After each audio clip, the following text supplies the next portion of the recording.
There he is in his famous hat. It's not an hat, it's not a beanie, it's a toque, mate. You know what I mean? It's come from French Canadian. I'm from Quebec, it's called a toque. It's not a toque, mate, it's not a hat. So, my toque is falling to pieces, but I'm still wearing it. I tend to wear things until they completely are destroyed. Like you can't use them anymore. I'm one of those people, strange people that keep hot, that does not attach themselves to objects or materials, but tends to use them until they're no longer usable, and then discards them or ritualistically gets rid of them in some level. So I'm in Waikanae at a friend's place, and I want to do a video about where I'm at in my life at this moment, and just basically tell about my story about where I'm at. It's really just a personal video that I'm making for posterity, but also throwing it on my channel because, as I've said before many times, I want people to know what, as an author, as a creative, it's just like me offering experiences about my life and my journey and where I'm at and my thoughts and my perceptions and my questions around the nature of reality and what I'm going through. Because as a creative, as an author, I don't know many people. I'm not famous in any way. Like I've got, all my books that I've written, 12 books that I've written. I haven't written a book since 2020. Yeah, 2020. I wrote a book in 2020, A Flickering Light Called Fate, which is a book of poetry about my relationship with a woman that I dated for 2 years, 2017, 2018, 2019. And the nature of my relationship and my experience in that relationship, the book of poetry that I wrote. And I haven't read a book of poetry. Oh, actually, it's not true. I wrote a dance called Duaka in 2022. I've forgotten the books that I've written, which is also both those books were for two muses. But as a writer, I began writing a third book, fourth novel. God, I can't even keep up with my own work. A fourth novel in 2019 called Rigmarole, with a part of myself called Dick Swab, part of my consciousness occupying another body. That's the way I perceive the way my writing is. I'm basically channeling parts of myself from my oversoul and other bodies, other levels of existence, bringing those talents, those energies into my body here in order to write the books that I've written. And they are all a part of me because my oversoul occupies all these bodies simultaneously. So this video is just going to be about me basically talking about my experiences, where I'm at in my life. This is June. It's the middle of June, getting late June 2024. I'm currently in Waikanae on the Kapiti Coast near Wellington. Staying with a friend of mine who's got cancer, and I'm helping him out where I can, as best I can, to make his life just a little bit easier. And him and a friend of ours, the two of us are creating in our ability, creating in the community all the things that our friend can't do because of the nature of his dis-ease, so that the community can step up and help him in his recovery processes by doing the little tasks that he can't do. So my friend and I, Alexa, have written out a list of things that people can do. I'm leaving the Kapiti Coast in the next couple of days and moving up to Auckland for a little bit. My mother's partner has also got cancer, and he's going in for an operation on July the 1st for 10 days. So I'm going to go and support my mother for 10 days and be around her, make sure that has the support, even though the doctors have told my mother that the operation is going to be a success, giving them a positive prognosis in regards to the operation, because I've done it before many times. I still want to emotionally support my mother through the experience, because I know that her partner of over 30 years, this is a big thing for her. So just to be supportive in that sense. And the funny thing is that on June the 2nd this year, I'd booked to go to Australia for 5 months, back to Australia, which has been a huge part of my life, and to travel around Australia and travel through the Northern Territory. My idea of going back to Australia was to go back on June the 2nd to the Gold Coast, see my family on the Gold Coast who are over there, then go to Northern Rivers, where I've got friends in the Northern Rivers region, just to feel into the space of the Northern Rivers region, and the energies of the Northern Rivers region, which I've had enormous, when I was there last, I had enormous personal growth experiences. But before I got to that point where I knew I was going to be going to Australia, about a week to a month in that space before June the 2nd, I knew in my heart that I wasn't going at that time. I just knew it. I had this feeling coming up in me. I didn't know what it was and why I wasn't going to be going at that time. It was like this intuitive knowing that I didn't have an answer for. I just made the space for that intuition to flow through my body and didn't question it. Just knew that I wasn't going. And funnily enough, I was doing a contract, doing some work here on the lower North Island of New Zealand, Te Ika o Maui, Te Moana Nui a Kiwa. I was doing a contract, and that contract finished on June the 6th, so I wasn't going to be going anywhere because I was still working on June the 2nd, not on the day itself. I was working the week after June the 2nd, so I postponed I did some dowsing with a pendulum, and as I was dowsing with my pendulum, I got to a point where my pendulum was telling me through all the dates from June the 2nd through till September the 1st, and the dowsing, as I was bringing in the energies of my oversoul, dowsing, I was told that I was going to go on the 1st of September to Australia for 2 months. So be it. So I accepted that, and I know exactly where I'll be going when I get there and what I'll be doing. But even then, I'm open to the idea of not going and going somewhere else as well. So I mean, I'm just really in this flow state, deep sense of flow state, and that's where I'm surrendering to the moment, surrendering to where I am. So here I am in Waikanai, helping my friend out, staying at his house, helping my friend out with cancer, who's just gone to get some tests with some doctors in Porirua, Keneperu Hospital. But the last few weeks have been very interesting in regards to my personal experiences as I'm moving through this flow state and where I'm at. And as I align towards helping and being of service to other people, I'm doing my best not to forget to be of service, most importantly, to myself first. And this is a big thing. I'm putting other people ahead of myself quite a lot, and have done the last few weeks. And I'm beginning to pull myself back into a place of realizing that I need to serve myself too, as much as I'm serving other people. And I'm in that energy and in that space, I'm beginning to feel that by doing this, finding that balance again, that equilibrium, I'm able to come to a place of being of more service in smaller moments, or more impact in my service for other people in those smaller moments, when I'm looking after myself first and foremost in regards to being of service to self, and then helping other people afterwards. Because before that experience of coming to that realization, I was giving all my energy and time to other people, and not because I wanted to receive any kind of accolade, but I was just surrendering to the fact that people needed help, and I was giving them all my energy and time rather than serving myself.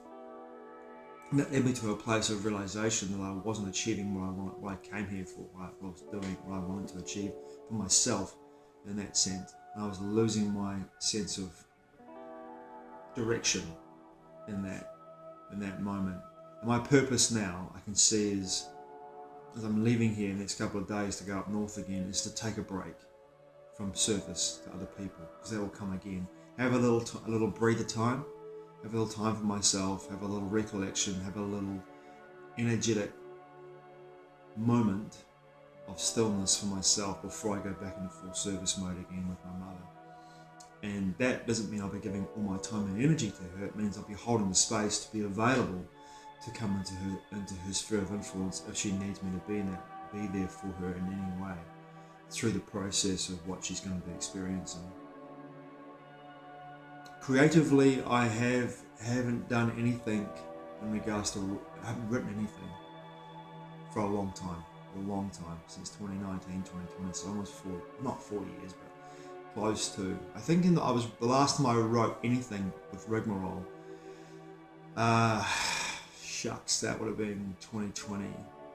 But I finished a dance called Dwaka in 2020, so I was pretty happy with that. And of course I did the spoken word album, Genesis, poetic start to a new decade. I did that in 2020, 2021. I actually recorded another spoken word album in 2021 and 2022 called In My Life for my friends and lovers.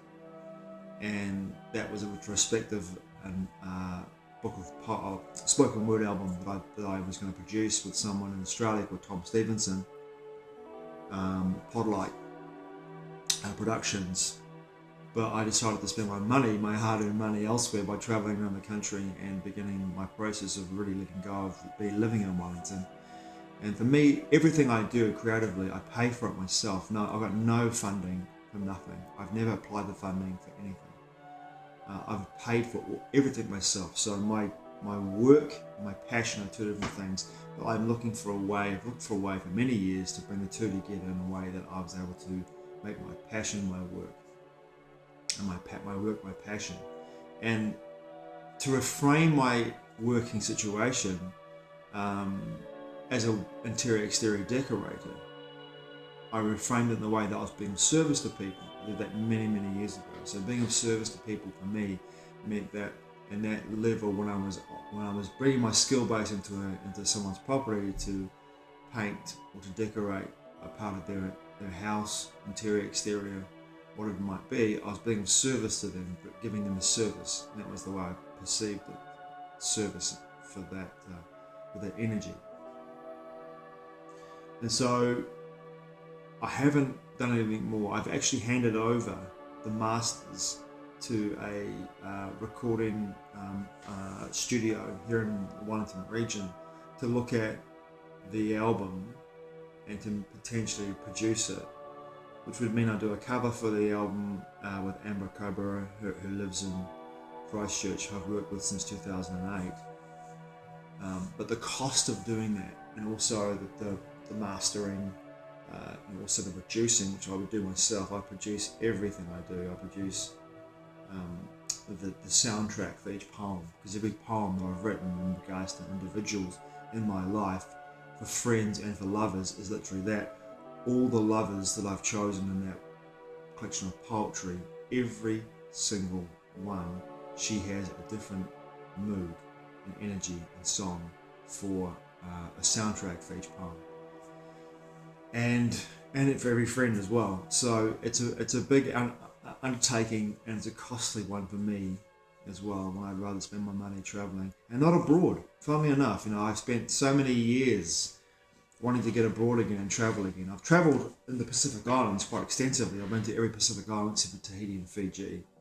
I don't consider Vanuatu as being Pacific. I consider Vanuatu and Fiji as being more Melanesian, but every Pacific Island I've been to, I've travelled quite extensively through the Pacific. There are some islands I'd like to go to and definitely like to check out, but the feeling of travel, the desire to travel for a long, long time in my blood after travelling and living abroad for 7 years. When I came back here to this part of the world, all I wanted to do was get away and travel again and be in that presence of travel. And for the last couple of years, when the whole COVID fiasco happened, I wasn't able to go anywhere but be in my own country of birth. So I did a lot of travelling. I've done a lot of travelling around the country, but there's so much more to explore. When you live in a place like these islands, you realise that there's a lot of tramping, hiking, mountainous regions, forests, bush, glaciers, Alps, incredible nature to be able to access and travel. One of my friends who hike a lot, who tramp a lot in this country, it's called tramping, but hike a lot in these regions, have told me about their experiences. And the more I look into this idea of spending more time in nature, which I'm going to be doing at the end of this year, 2024 if I can, in the South Island, I'm looking at going to places and travelling into the forests, into the glaciers, into the mountains, and spending more time in nature and dropping into that energy and getting out of the cities more, getting out of the regions where the populous regions, into more natural areas and explore more in that sense. That turns me on more than actually the idea of travelling to Thailand, which I've been to 3 times, or going to Indonesia, which I travelled through extensively in 1999. I travelled through extensively for almost 3 months, island hopping my way through Indonesia, and went to parts and went to places that most people don't go to, because I was just really in that space of like wanting to explore. Or even going further abroad, the idea of going to Africa or South America, it's still on my radar, but not as pertinent as being here and being present and dropping into the space. Even though winter is on the way, excuse me, winter's on the way here. It's not winter yet. Winter starts for me in the next week. Winter starts because we're heading towards the shortest day of the year in this part of the world, in this hemisphere. So that to me is the beginning of the winter and the move towards the longest day of the year. So for me, in this moment where I am right now, my experience right now is I'm in this flux state of like movement and change, but also holding the space and energy of this moment that I find myself in, which is of being of service to other people, but looking to find a way for myself to be able to serve myself in a way that's going to be nourishing and it refills my cup in a way that I feel as though when I leave this part of the country for a while, and it could be 3 weeks, it could be 5 months, 4 months, which is the Kapiti Coast region, which I've really enjoyed actually being on the Kapiti Coast. I really had a great time being here. When I leave here, I know that if I come back down this way to look after my friend Jeff, or to be a part of his experience, not necessarily look after him, but to be a part of his experience, to be of service to him, as a friend, one of my dear friends who've had a lot of crazy cool experiences the last 4 years that we've been hanging out. And therefore to me it's a pleasure and a privilege to be able to help where I can, in every way, body, mind and spirit, to come back here and have new experiences with my friend and keep those experiences coming in our lives in regards to how we choose to interact with each other. But there's a beautiful community on the Kapiti Coast that I've come to know. And a lot of my friends and my friend group I've met in the last 4 years all live around here in this region.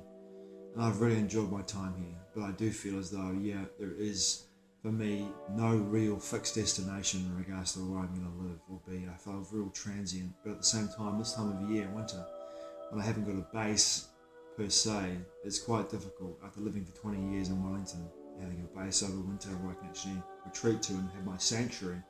I feel as though my movable sanctuary as I move around is Golden Horse, my van. But it's cold enough now to know that living in my van is almost unobtainable. Well, it's not unobtainable. It's just not going to happen. It's just too cold. Unobtainable. Where did that come from?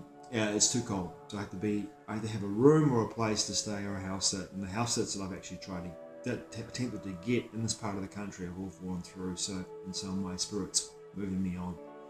My path moves on to the northern regions, to Auckland region, and where I'll be up there for potentially 3 weeks or longer. I'm just feeling into that space. And I'm pretty excited to see my Auckland friends again. I was up there at the beginning of the year until around April, and I was from the far north as well, the North Island, which I will go to for a week, I think, in 2 weeks. Have a holiday in the far north, go up there, hang on the beaches, drop into the nature, drop into the space, drop into the energies of being in that part of the world, and really just get ready for my next level of support from my family, my mother, as her partner goes into a hospital for operation for his cancer. So it's a really interesting place for me to be at this time as well, and also in my life, what I'm experiencing as well is that I have become, over the last 10 years, varying degrees of vulnerability with people and varying degrees of openness with people. And I've got to a point in my life where I'm no longer afraid to be open, real, honest, and true to how I feel in that moment with someone. And yesterday I was with a former lover of mine. I was open and honest and very, very vulnerable with that individual. And her response to my openness and my vulnerability was like, it was she didn't even address anything I said to her. She basically gave me a matter of fact in regards to her responsiveness. And her matter of fact responsiveness was more about her itinerary, which she was going to, rather than anything that I said to her that was more personal and on a level of more intimate vulnerability and a more sacred container which I was offering to share with her from my heart to hers. There was no reflection back at me or from her heart to mine. It was closed. And it's an experience. I'm not judging. It's just an experience, and I was very aware of that. You know, and some level it made me realize that for my connection to her in this way, and that this was there from the very beginning with that connection. It's interesting how I'm bringing that connection into my life, that kind of experience into my life, and having that, when I know that in the past, that's exactly how I was with my lovers when they opened up with me and were vulnerable with me, because of my own fear of intimacy, my own fear of connection, and the pain around my trauma around connection, and the triggering around that pain. Someone was open and honest and vulnerable with me. And if I didn't feel the same way, I wasn't able to express that. But not if I did feel the same way, I struggled to express that as well, because I had the fear of attachment, the fear of getting close to someone before they pulled away from me, because that was only what I experienced due to my childhood traumas and the triggers that I had as a child. But now it's like I've got no fear, no attachment. I'm actually completely present with someone. I'm open and honest and real in that moment, without any sense of attachment, like I'm going to be with you forever, or I'm opening myself up to you to be with you in a certain way because I want you to be with me forever. I don't look at my life in terms of fantasy anymore. I look at my life in terms of reality in the moment. And some people just can't comprehend that, I think, as well. The conditioning that they have in their lives, I mean, whatever that looks like, whether it's a job, a relationship, a friendship, a situation, a place where you are, a location. I don't look at terms in my life in terms of fantasy anymore. That's something I wrote about for 12 years, for 14 years. The fantasy was all of my writings and in my creations. And as a creative making videos now, not like I'm making any blogs or doing any writing, something that was a big part of my life for such a long time, since 2001, 2002, when I wrote the first draft of Sanctum with Amon Sueño. Those parts of my life, I'm not looking to write anything in the near future. I actually had this fantasy, and it was a fantasy, of spending my winter in a house sit somewhere, finishing Rigmarole, because all the information that I need to finish that book is all there available for me. Now, that wasn't there in 2020 and 2019, but now I have all the information thanks to dark journalist and G.G. Young, who brought forth all the work of Rudolf Steiner in a way that I could look at, pick apart, find what I needed in order to finish that book. In regards to Steiner's vision and his reading of the Akashic record, it's all there for me to use now to finish that novel, Rigmarole. And at some point I will finish it.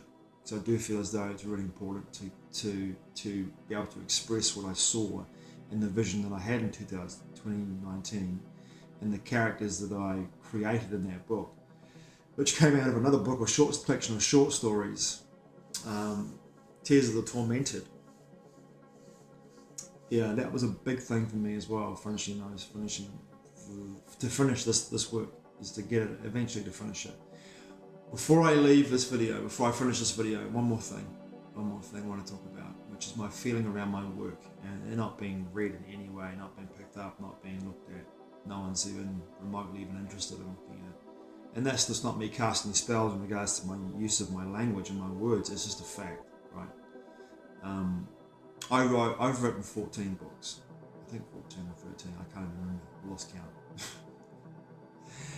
And in those, every book that I've written, I do not think for a moment, I'm not being egotistical in any way when I say this, I've not read any books any better than the books that have come through me. I have not read anything fictitious, but with historical narratives and information that's present, and which is not fictitious, but it actually has a basis of truth, because it comes from research that is non-fiction, not fiction, but some fictitious characters, but the knowledge that I'm bringing through those books and all my short stories and all of my novels. The poetry is very different. It's a very different avenue, a different creative aspect. It's a different energy. Obviously, the poetry has more deeply heartfelt and more attuned to inspiration, but the novels themselves and the short stories, I have not read any author apart from even Clive Barker, to me, who's one of the biggest inspirations for my writings in the first place.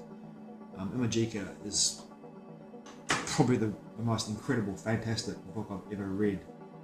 People can talk all about other books and authors.